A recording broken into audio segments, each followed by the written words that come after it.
काळाच्या प्रवाहात काही दिवस असे असतात जे फक्त तिथी नसतात, ते असतात संधी. पापातून पवित्रतेकडे, अंधारातून प्रकाशाकडे आणि मनुष्यत्वातून दिव्यत्वाकडे. 27 फेब्रुवारी फाल्गुन शुक्ल एकादशी, आमलकी एकादशी. ज्या दिवशी एका साध्या आवळ्याच्या वृक्षात स्वतः भगवान विष्णू वास करतात. 27 फेब्रुवारी या दिवशी जर तुम्ही एक चूक केली तर वर्षभराचं पुण्य नष्ट होऊ शकतं आणि जर योग्य पद्धतीने आमलकी एकादशी पाळली तर 7 जन्मांचे पाप नष्ट होतात. ओम नमो भगवते वासुदेवाय. जेथे आवळा आहे तेथे भगवान विष्णूंचा वास आहे आणि ज्या घरात आमलकी एकादशीचे व्रत केले जाते तेथे दरिद्रता, रोग, दुःख कधीही टिकत नाही. नमस्कार भक्तजन हो, आपण पाहत आहात भक्ती सुगंध आणि आज आपण जाणून घेणार आहोत आमलकी एकादशी 27 फेब्रुवारी 2026 याचे अद्भुत महत्त्व, कथा, पूजाविधी, अचूक तिथी आणि व्रताचे गुप्त फळ. ही एकादशी इतकी प्रभावी आहे की ती स्कंद पुराणमध्ये वर्णन केलेली आहे आणि भगवान विष्णू यांनी स्वतः या दिवसाचे महत्त्व सांगितले आहे. आमलकी एकादशी म्हणजे काय? फाल्गुन महिन्यातील शुक्ल पक्षातील एकादशी म्हणजे आमलकी एकादशी. आमलकी म्हणजे आवळा, जो आयुर्वेदात अमृत मानला जातो. या दिवशी आवळ्याच्या वृक्षात स्वतः भगवान विष्णू आणि माता लक्ष्मी यांचा वास असतो असे मानले जाते. आवळा हे केवळ फळ नाही, तो आहे पवित्रता, आरोग्य आणि आध्यात्मिक शक्तीचे प्रतीक. आमलकी एकादशी 2026. अचूक तिथी व वेळ. भारतीय प्रमाण वेळेनुसार इंडियन स्टँडर्ड टाईम. एकादशी तिथी प्रारंभ 26 फेब्रुवारी रात्री. एकादशी तिथी समाप्त 27 फेब्रुवारी रात्री. व्रत करण्याची योग्य तारीख 27 फेब्रुवारी 2026 शुक्रवार. पारणं व्रत सोडणे 28 फेब्रुवारी सकाळी 12शीला. लक्षात ठेवा, सूर्योदयानुसार तिथी महत्त्वाची असते. आमलकी एकादशीची पवित्र कथा. प्राचीन काळात विदर्भ देशात वेदिश नावाचे एक धर्मपरायण राज्य होते. त्या राज्यात लोक सर्व धर्माचरण करीत असत. एकदा फाल्गुन महिन्यात आमलकी एकादशी आली. संपूर्ण नगराने आवळ्याच्या वृक्षाखाली भगवान विष्णूंची पूजा केली.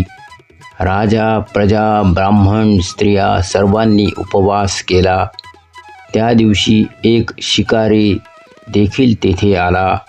तो पापी होता, हिंस्त्र होता, पण त्या दिवशी त्याने उपवास करणाऱ्या लोकांकडे पाहून त्यांच्यासोबत रात्रभर जागरण केले. त्याने नकळत एकादशीचे पुण्य मिळवले. मृत्यूनंतर तो पुढच्या जन्मी राजा झाला आणि शेवटी विष्णू लोकास प्राप्त झाला. ही कथा स्कंद पुराणमध्ये सांगितली आहे. आमलकी एकादशीचे आध्यात्मिक महत्त्व. 1. पापक्षय. 2. आयुष्यवृद्धी. 3. रोगनाश. 4. धनलाभ. 5. संतती सुख. 6. मोक्षप्राप्ती. भगवान विष्णूंनी सांगितले आहे, जो भक्त श्रद्धेने आमलकी एकादशी पाळतो त्याचे 7 जन्मांचे पाप नष्ट होतात. आवळ्याचे गूढ महत्त्व. आवळा हा आयुर्वेदात रसायन मानला जातो. आवळा म्हणजे अमृत, आमलकी म्हणजे शुद्ध करणारी.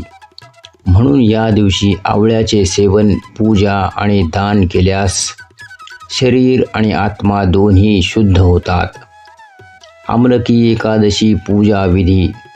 सकाळी लवकर उठा, स्नान करून पिवळे वस्त्र धारण करा. भगवान विष्णूंच्या प्रतिमेसमोर दीप लावा. आवळ्याच्या झाडाला पाणी अर्पण करा. ओम नमो भगवते वासुदेवाय हा जप करा. विष्णू सहस्त्रनाम पाठन करा. जर झाड उपलब्ध नसेल तर आवळ्याचे फळ पूजेसाठी वापरा. व्रत कसे पाळावे? निर्जला, पूर्ण उपवास, फळाहार, एक वेळ सात्विक आहार, लसूण, कांदा, मांसाहार टाळा. मन, वाणी आणि कर्म शुद्ध ठेवा. विशेष उपाय: आवळा दान करा. गरिबांना अन्नदान करा. विष्णू मंदिरात तुळशी अर्पण करा. रात्री जागरण करून कीर्तन करा. आमलकी एकादशीचे गुप्त फळ. जो भक्त या दिवशी आवळ्याच्या झाडाभोवती 11 प्रदक्षिणा करतो त्याला विष्णू लोकाची प्राप्ती होते. जो दाम्पत्य एकत्र व्रत पाळतो त्यांचे वैवाहिक जीवन सुखी होते. आधुनिक काळातील महत्त्व. आजच्या ताणतणावाच्या जीवनात ही एकादशी आपल्याला शरीर आणि मन दोन्ही शुद्ध करण्याची संधी देते. डिटॉक्स अध्यात्म म्हणजे आमलकी एकादशी. जर तुम्हाला असेच पौराणिक सत्य आणि अभ्यासपूर्ण व्हिडिओ पाहायचे असतील तर भक्ती सुगंधला सबस्क्राईब करा. व्हिडिओ शेअर करा, कारण एक शेअर म्हणजे एका घरात भक्ती पोहोचवणे आहे. आवळ्याच्या सावलीत बसलेला विष्णू आणि भक्ताच्या हृदयात वसलेली श्रद्धा हीच आहे आमलकी एकादशीची खरी शक्ती. मी आहे तुमचा मित्र भक्ती सुगंध सोबत. पुन्हा भेटूया पुढील पवित्र दिवशी. हरिओम तत्सत. ओम नमो भगवते वासुदेवाय. ओम नमो भगवते वासुदेवाय. ओम नमो भगवते वासुदेवाय. ओम नमो भगवते वासुदेवाय. ओम नमो भगवते वासुदेवाय. ओम नमो भगवते वासुदेवाय. ओम नमो भगवते वासुदेवाय. ओम नमो भगवते वासुदेवाय. ओम नमो भगवते वासुदेवाय. ओम नमो भगवते वासुदेवाय. ओम नमो भगवते वासुदेवाय. ओम नमो भगवते वासुदेवाय.